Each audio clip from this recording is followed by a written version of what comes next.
આપણે ઘણી જગ્યાએ સાંભળતા હોઈએ છીએ, પુસ્તકોમાં વાંચેલું છે આંતરિક યાત્રા. તો આંતરિક યાત્રા શું છે આપની દ્રષ્ટિએ?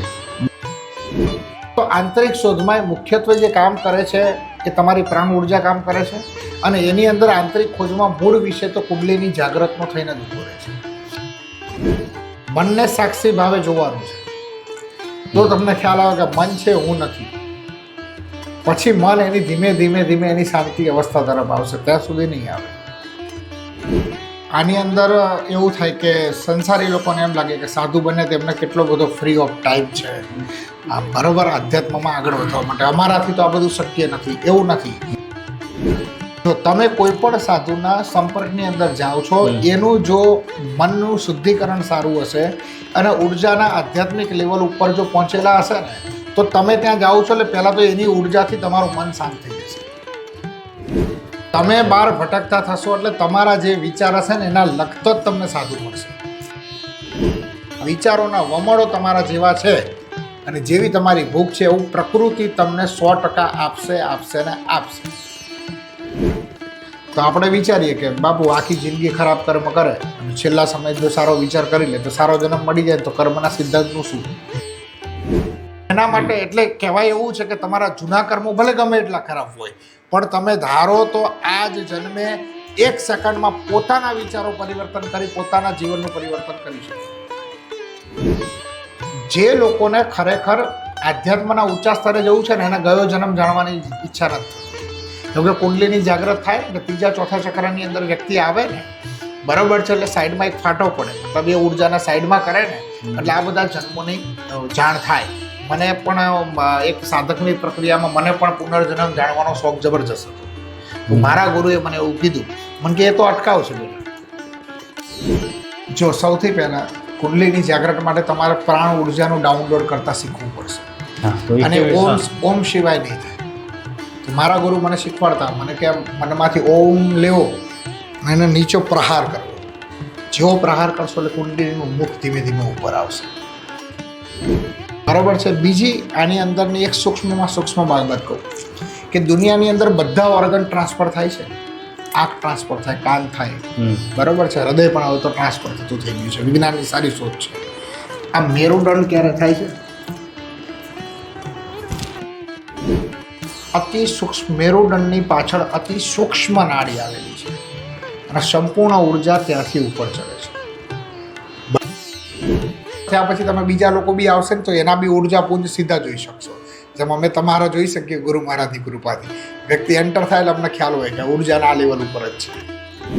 આ બધી સૂક્ષ્મ જગતની વાતો છે. એક વિશેષ વાત કરું સૂક્ષ્મ જગત, કે ઘણી વખત આપણને એવું થાય સૂક્ષ્મ જગત જેવું કંઈ હશે કે નહીં હોય, બરાબર છે, સ્વર્ગ હશે કે નહીં હોય, આ બધા મતલબ એના લગતા પ્રશ્નો હોય છે.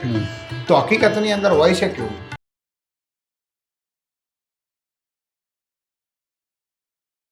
સૌ મિત્રોને નમસ્તે. સ્પીક બિંદાસમાં સ્વાગત ખૂબ ખૂબ છે.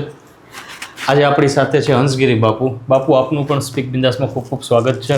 ઓમ નમો નારાયણ, ઓમ ગુરુદેવાય નમઃ. આપણે ઘણી જગ્યાએ સાંભળતા હોઈએ છીએ, પુસ્તકોમાં વાંચેલું છે આંતરિક યાત્રા. તો આંતરિક યાત્રા શું છે આપની દ્રષ્ટિએ? બરાબર છે. હવે જ્યારે આપણે આંતરિક યાત્રાની વાત કરીએ ને ત્યારે લોકોને એવું લાગે છે કે તો શું બાહ્ય જે કાંઈ કરીએ છીએ ખોટું છે, વ્યર્થ છે, સમયનો બગાડ છે? આપણે એક પ્રશ્ન આવીને ઊભો રહે ને. જી બિલકુલ. તો હકીકતની અંદર બાહ્ય રીતે કોઈ યંત્ર હોય કે કોઈ મૂર્તિ છે, મંદિરો છે, દેરાસરો, જે કંઈ છે, એ બધું જ તમને આંતરિક લઈ જવાનું બાહ્ય માધ્યમ છે. એટલે મારી દ્રષ્ટિએ જે બાહ્ય ખોજ છે ખોટી નથી, કેમ કે જે વ્યક્તિ બાહ્ય પ્રતિકોને ધારણ કરી પછી જ આંતરિકમાં ઉતરે છે. બધા દયાનંદ સરસ્વતી જેવા નથી હોતા કે ડાયરેક્ટ નિરાકાર બ્રહ્મની ઉપાસનામાં નીકળી જાય. બરોબર છે.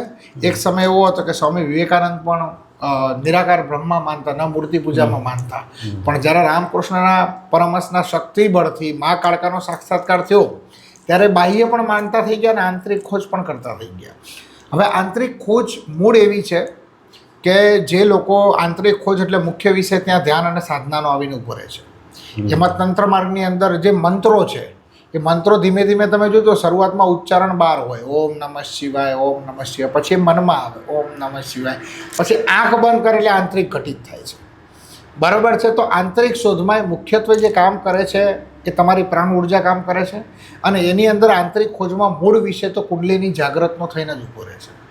તમે તમારા મનની અવસ્થાને ઓળખો. એમાં મુખ્ય એ હોય છે કે તમે અને મન બે એક છો કે અલગ છો. જ્યારે વ્યક્તિ આંખો બંધ કરીને કશું જ ન કરે, હું તો કહું મંત્ર જાપ ન કરે, કશું ન કરે, તમારા દર્શક મિત્રોને એક સલાહ સૂચન છે, કશું જ ન કરે, ફક્ત ને ફક્ત મારા ગુરુજી એવું કહે છે કે જે વ્યક્તિ શાંતિથી 1-1.5 કલાક બેસતો શીખી જાય, દુનિયાના બધા શાસ્ત્રોને ડાઉનલોડ થઈ જાય છે. આ છે આંતરિક ખોજ. એની અંદર જે ધ્યાનના માર્ગો છે એની અંદર મૂળ આવે છે કે એ પોતાને મનથી જુદો પાડે છે અને પોતાને એક અવિનાશી તત્વ સમજે છે. અને પોતાના મનથી જ્યારે જુદો પાડે છે ને ત્યારે મારી દ્રષ્ટિએ આધ્યાત્મનું પ્રથમ પગથિયું ચડે છે. જી બાપુ, આપે આજે સ્પષ્ટતા આપી કે તમે ધ્યાનમાં બેસો છો અને કોઈ ક્રિયાને લઈને નથી બેસતા, બેસો છો, ખાલી બેસો છો અને ત્યારે તમારું જે મન છે એનાથી તમે અલગ પડો છો. મનને સાક્ષી ભાવે જોવાનું છે તો તમને ખ્યાલ આવે કે મન છે, હું નથી. પછી મન એની ધીમે ધીમે ધીમે એની શાંતિ અવસ્થા તરફ આવશે, ત્યાં સુધી નહીં આવે. બરાબર? આપણે શું કરીએ છીએ, મનને ને પોતાને એક જ માનીએ છીએ. યોગી પુરુષમાં અને સામાન્ય વ્યક્તિમાં એક જ ટૂંકો ફરક છે, કપડાને બધું તો ડ્રેસ કોડ છે. બરાબર છે? ફરક સંસારી અને સાધુમાં એટલો જ છે કે મન કહે ને એમ સંસારી કરે છે અને સાધુ મનને કહે ને એમ મન કરે છે. આ બંને વચ્ચેનો આટલો તફાવત છે. એટલે તમે સંસારી વ્યક્તિ પણ જ્યારે મનને જોતા શીખી જાય અને મન ઉપર જેને કહેવાય કાબુ લઈ શકે, તો એ પણ એક સંન્યાસી છે. તો એ પણ પેન્ટ શર્ટમાં સંન્યાસ તરફ એનું પ્રયાણ શરૂ થઈ ગયું એ છે. પણ ઘરે બેઠા ગૃહસ્થી સંન્યાસી છે, અને જે મનની વાત છે 5 ઇન્દ્રિયો સાથે જોડાયેલી હોય છે, જોડાયેલી છે, એટલે એના ઉપર જ્યારે કાબુ આવે ત્યારે આ આખી ઘટના ઘટી શકે, ઘટિત થાય છે. ત્યારે મન એના વાસ્તવિક સ્વરૂપને ખોલી અને તમને સાચી આત્માનું રૂપ, બરાબર છે, એનો સાક્ષાત્કાર તમને કરાવે છે. આ એનું અંતિમ લક્ષ્ય છે, જેને અંગ્રેજીમાં કોઈ લોકો સ્થિત પ્રજ્ઞ પણ કહે છે, ભગવદ્ ગીતામાં સ્થિત પ્રજ્ઞ કહે છે, અમુક એને કૈવલ્ય કહે છે, ઇંગ્લિશમાં એને એનલાઇનમેન્ટ કહે છે. અત્યારે એક નવો શબ્દ વાપરે છે, લિબરેશન, કે જે પંચ મહાભૂતો છે પોતાના મનને કાબૂ કરી અને એનાથી પણ ઉપરની સ્થિતિમાં ઉઠી જાય છે, જેને આપણે મોક્ષ પણ કહીએ છીએ. એનો અંતિમ પડાવ છે. અને દરેક મનુષ્ય આજ નહીં તો 1000 જન્મે, નહીં તો લાખો જન્મે, એના આ અંતિમ લક્ષ્ય તરફ આગળ વધશે. ઈશ્વર કરે લોકો એટલા જલ્દી આગળ વધે. બિલકુલ. બાપુ, એક બીજો પ્રશ્ન એ છે કે હવે અત્યારે પ્રચાર પ્રસારના માધ્યમો ઘણા છે, સોશિયલ મીડિયા છે, અને આપણે હવે જોઈએ તો સંસારીઓની દોટ જે છે અધ્યાત્મ તરફ વધી છે. કારણ કે મારે ઘણી જગ્યાએ જવાનું થતું હોય છે અને ઘણા લોકો સાથે મળવાનું થતું હોય છે. એમાં ભણેલા અભણ બધા આવી જાય છે અને આપને પણ ખૂબ લોકો મળવા આવે છે. તો આપની પાસેથી ખાસ એ સમજવું છે કે અત્યારે સાધુઓ અને સંતો એનો રોલ શું છે અને જે સંસારીઓ છીએ અમે એનો રોલ શું છે અધ્યાત્મ માર્ગને લઈને? જો આની અંદર એવું થાય કે સંસારી લોકોને એમ લાગે કે સાધુ બને તેમને કેટલો બધો ફ્રી ઓફ ટાઈમ છે, બરાબર, આધ્યાત્મમાં આગળ વધવા માટે. અમારાથી તો આ બધું શક્ય નથી. એવું નથી. જે વ્યક્તિ નિષ્કામ કર્મથી આખી જિંદગી જીવે છે ને, અને એ જે માર્ગ ઉપર પહોંચે છે ને, યોગી ધ્યાન માર્ગે એ માર્ગ ઉપર પહોંચે છે. પછી સમાજની અંદર નિસ્વાર્થપણે સંકુલો બનાવવા, ગરીબો માટે અન્ન કપડાં આપવા, તો નિસ્વાર્થ ભાવેથી સતત એ જીવે છે. તો યોગી જે કક્ષાએ ધ્યાન મારફતે પહોંચે છે તો એ સંસારી ત્યાં કર્મ માર્ગે પહોંચે છે. એટલે મારી દ્રષ્ટિમાં એ બંને સર્વશ્રેષ્ઠ યોગી છે. પણ ત્યાં આવે છે નિષ્કામ કર્મની પરિભાષા. ધ્યાન માર્ગથી પણ જ્યાં પહોંચશે ને ત્યાં નિષ્કામ કર્મ કરતાં કરતાં કરતાં વ્યક્તિ અંતિમ એ આત્મા સાક્ષાત્કાર તરફ પહોંચશે. એને ભલે કોઈ ધાર્મિક પુસ્તક વાંચ્યું હોય કે નહીં વાંચ્યું હોય. આ જગતમાં એવી પણ ઘટના બની શકે કે આફ્રિકામાં બેઠેલો કોઈ વ્યક્તિ મોક્ષની સ્થિતિમાં પણ હોય, પણ એને પોતાને મોક્ષ શું છે ખબર પણ ન હોય. બરાબર છે? અને એના હિન્દુ ધર્મ કે શાસ્ત્રો શું છે એ પણ નહીં ખબર હોય. એનો અર્થ એ નથી કે એ કક્ષા ઉપર ન પહોંચી શકે, કેમ કે એ કોટીનો જીવ હોય તો ત્યાં પણ એ સ્થિતિમાં હોય. આપણે ભારત સિવાય લાઓસની અંદર ચીનની અંદર લાઓસને થઈ ગયા, બરાબર, એ લોકો ભલે મોક્ષની પરિભાષા અલગ વાપરે છે પણ છે તો આ સ્થિતિમાં. એ પણ એક આપણી દ્રષ્ટિએ શ્રેષ્ઠ યોગીઓ છે. એટલે બાપુ એ જ વાત છે કે આખી જે આંતરિક યાત્રા છે એમાં જે સાધુ સંતોને મળવું અને સત્સંગ કરવો એ એક માર્ગદર્શક સ્વરૂપે છે.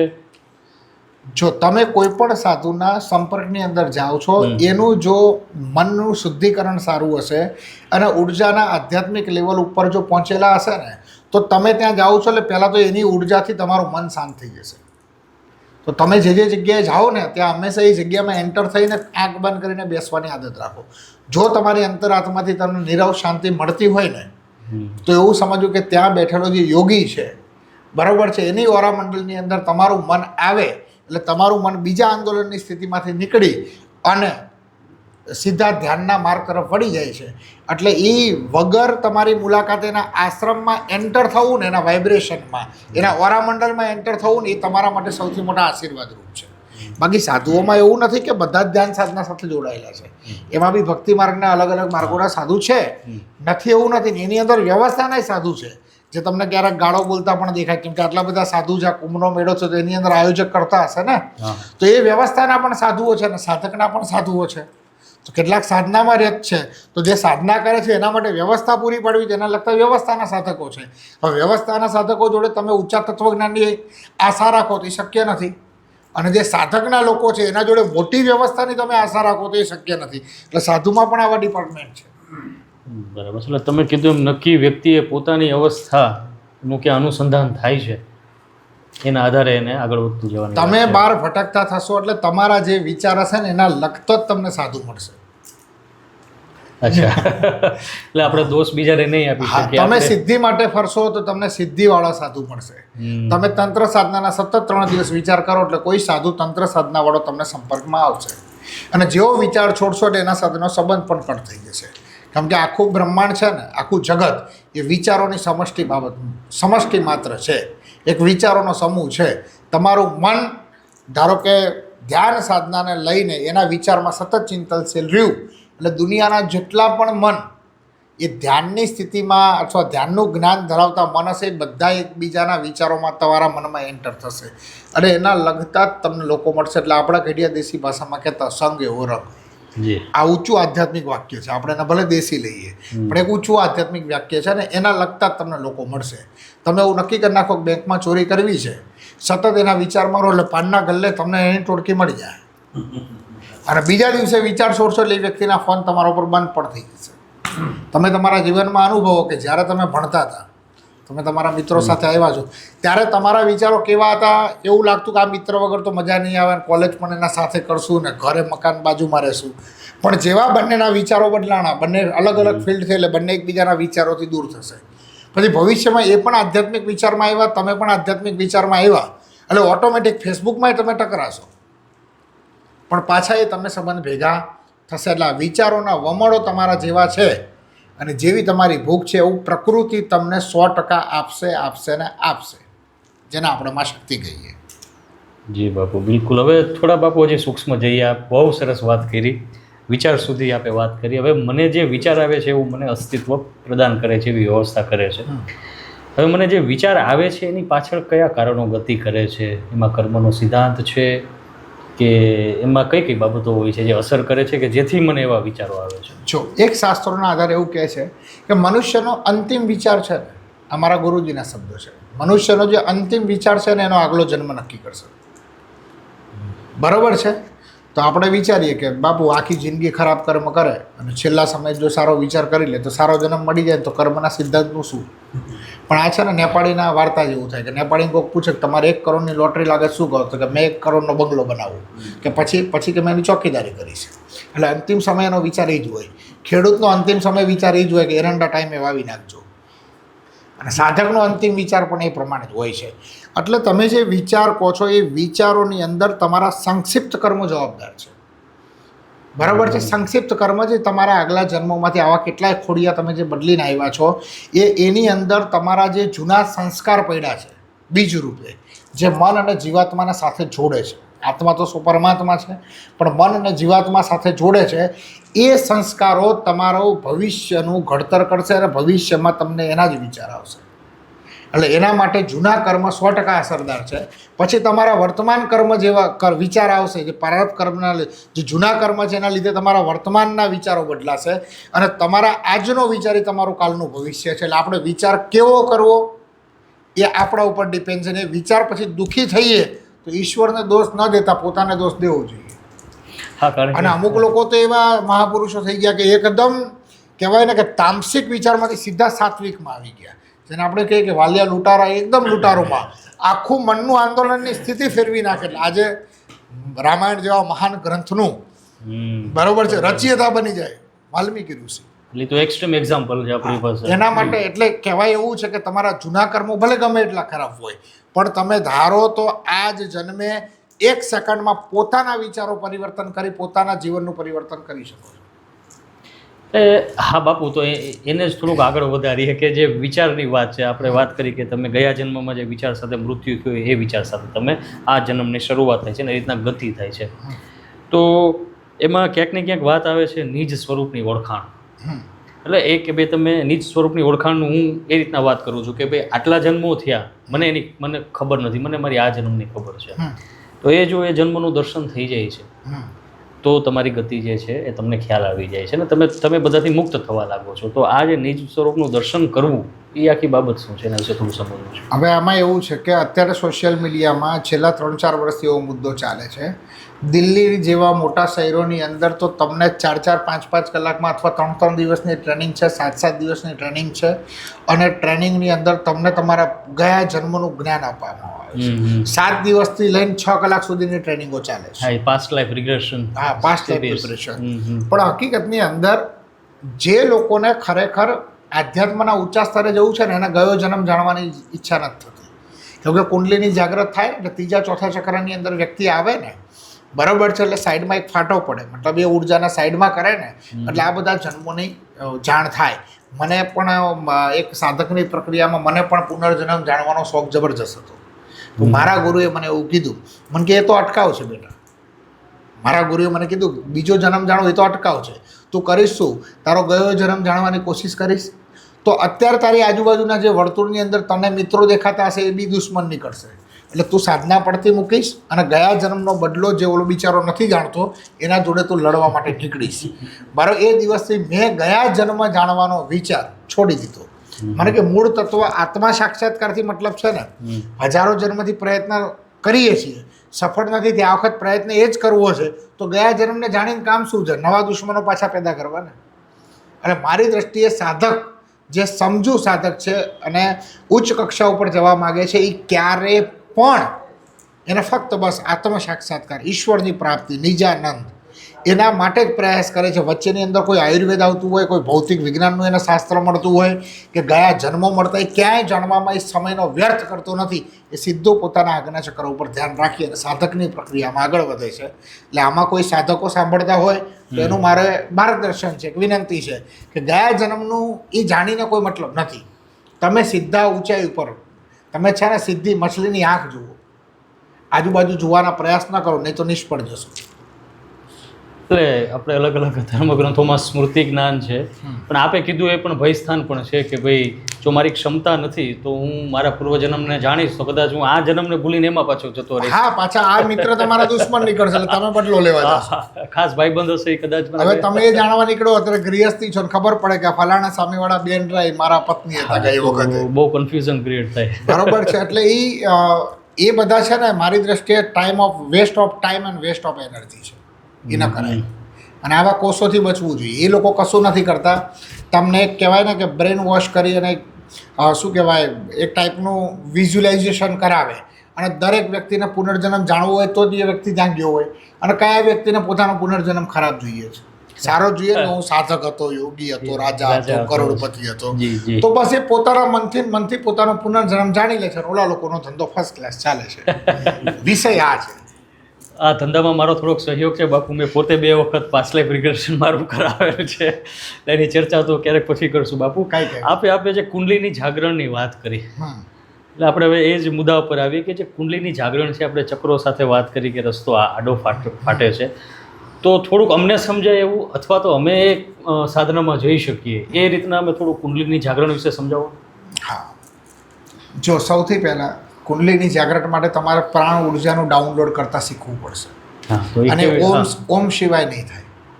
તો મારા ગુરુ મને શીખવાડતા, મને કે મનમાંથી ઓમ લેવો અને એને નીચો પ્રહાર કરવો. જેવો પ્રહાર કરશો એટલે કુંડલીનું મુખ ધીમે ધીમે ઉપર આવશે. બરાબર છે. આ પ્રયોગ મને કરાવતા. પછી હું કહેતો હું બાપુ કયા ચક્ર ગુરુજી પહોંચ્યો? મને કે તારા ચક્રથી શું મતલબ છે? તું અહીંયાથી મતલબ રાખ.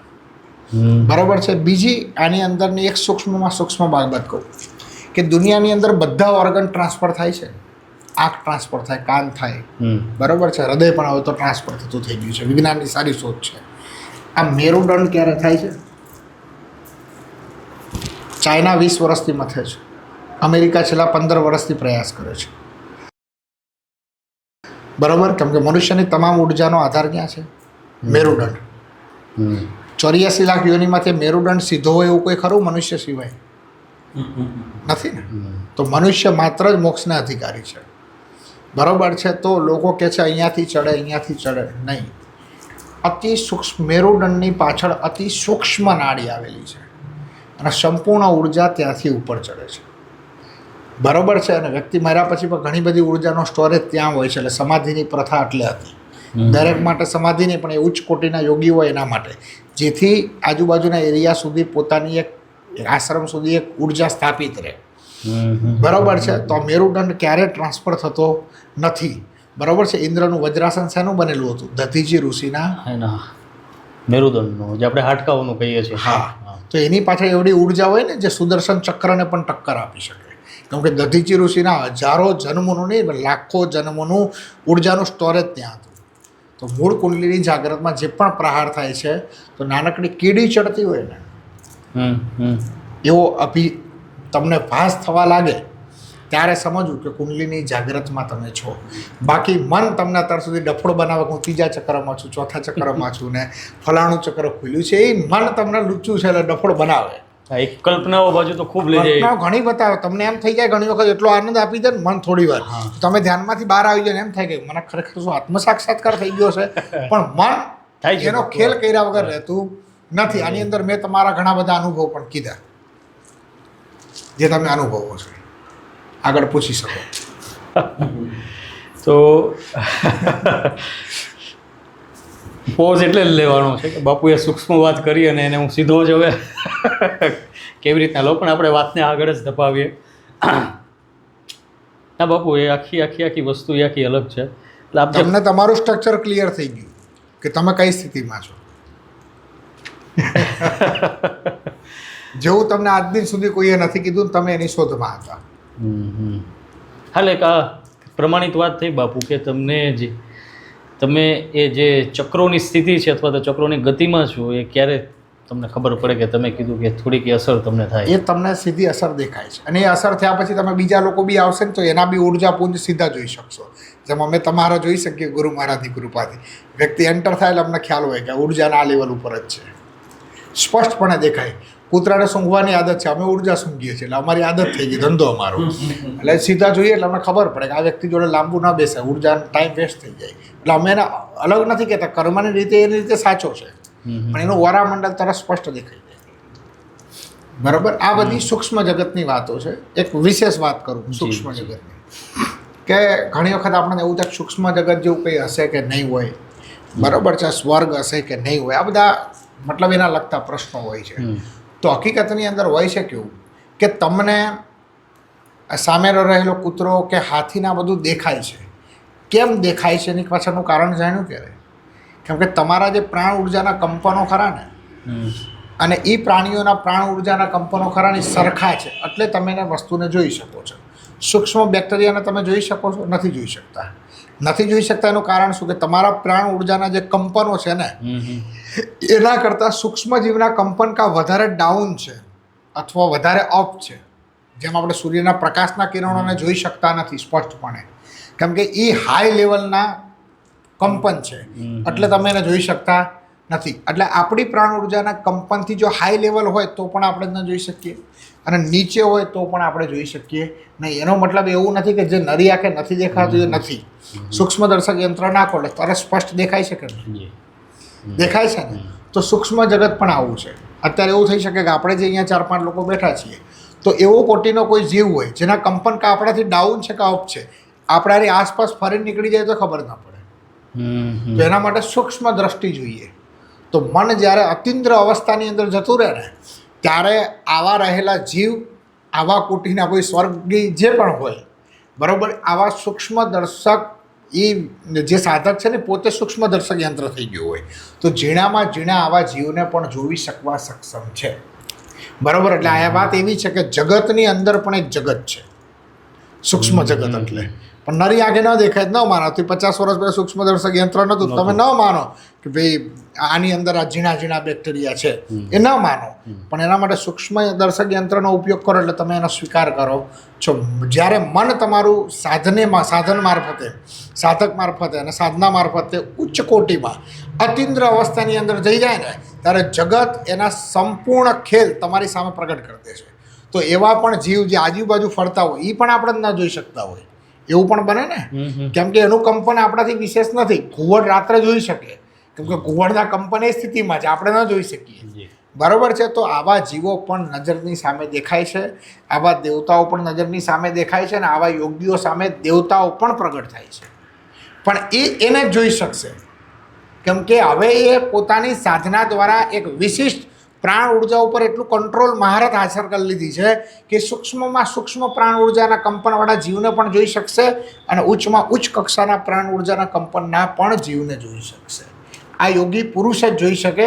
એટલા માટે દૂરબીનને વગર દૂરબીને આપણા લોકોએ ભૌતિક શાસ્ત્ર, લેટેસ્ટ ફિઝિક્સ, બરાબર, આ બધું જ સૂક્ષ્મ મતલબ નાના નાના જીવોનું એના રહસ્યો, આ બધું જે આપણા સુપર સાયન્ટિસ્ટો એટલે આપણા ઋષિ મુનિઓ જે આપ્યું છે ને એ એમને નથી આપ્યું, પોતાની અનુભૂતિક આંખ ઉપરથી અને પોતાની સાધના ઉપરથી આપ્યું છે. એટલે ક્યાંક ને ક્યાંક બાપુ આ બહુ અદ્ભુત વાત કરી. એટલે જેમ કે દહીંમાં બેક્ટેરિયા છે એ આપણે નથી જોઈ શકતા, પણ હવે એના સાધનો આવ્યા એટલે આપણે હવે ખ્યાલ છે કે છે. તો એવી જ રીતના હવે મારી અવસ્થા નથી તો એ હું સૂક્ષ્મ જગત નથી જોઈ શકતો. એનો અર્થ એવો નથી કે સૂક્ષ્મ જગત નથી. એટલે ક્યાંક ને ક્યાંક પોતાની અવસ્થા ઉપર કામ કરવાની વાત છે. આંતરિક ખોજ તમે જે હતા ત્યાં. હા, અને એના માટે જે કુંડલીની જાગરણની વાત છે, અને એના માટે બાપુ આપે કીધું પ્રાણ સાધના. કારણ કે કુંડલીની જાગરણ એક બહુ પોપ્યુલર શબ્દ છે, એની ખૂબ બધી શિબિર થાય, અલગ અલગ ગુરુઓની અલગ અલગ પદ્ધતિઓ છે, એમાં ઘણી બધી પદ્ધતિઓ છે, પણ એમાં પ્રાણ સાધના કોમન છે. કહેવાય માંગતો હતો કે બધામાં જોઈએ તો પ્રાણની વાત આવે છે. હવે આપે કીધું કે આપ જે ઓમ એને ઉતારવાની વાત છે. હવે આપણે આ સાંભળીને હવે અમે કરવા લાગીએ એવું તો નથી ને, એમાં ગુરુનું માર્ગદર્શન જરૂરી ને બાપુ. ગુરુ કુંડલીની જાગ્રત એવો વિષય છે કે એક વખત જાગ્રત ગયા પછી જો આડી અવડી ફંટાઈ જાય ને તો દુનિયાનો કોઈ મનોવૈજ્ઞાનિક ડૉક્ટર તમને સાજો નહીં કરી શકે. એટલે કાં ગુરુ જોઈએ, કાં તમને ઈષ્ટ ઉપર એટલો ભરોસો જોઈએ કે કૂવા આગળ ઊભા હોય ને કે હું પડીશ ને તોય મારો ઈષ્ટ બચાવી લેશે. ત્યાં સુધી તમારી મનની મક્કમતા હોય તો જ આ વિષયમાં ગહનમાં જવાય. બાકી થોડો આનંદ લેવાય અને મજા કરાય.